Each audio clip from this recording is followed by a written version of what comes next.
Tidak hanya menyebabkan pohon tumbang, hujan deras yang disertai dengan angin kencang pada Kamis sore hingga malam kemarin juga menyebabkan sebuah kandang ayam di lingkungan Singolangu, Kelurahan Sarangan, Kecamatan Pelausan, roboh. Sebagian ayam berhasil diselamatkan, namun tidak sedikit ayam petelur milik Sutiyono ini mati akibat tertimpa bangunan kandang berkapasitas 2.500 ekor ayam ini. Hingga Jumat pagi, warga bergotong royong membersihkan kandang yang hancur akibat terjangan angin kencang. Mereka yang menyelamatkan material bangunan serta peralatan ayam yang masih bisa digunakan kembali.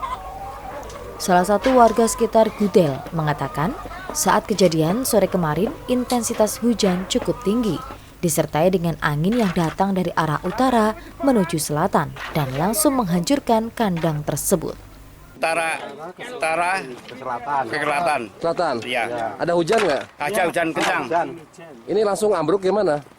Ambruknya langsung Kena angin ya? ya angin beliau sama hujan. Tidak ada korban jiwa dalam peristiwa tersebut, hanya saja pemilik kandang mengalami kerugian ratusan juta rupiah.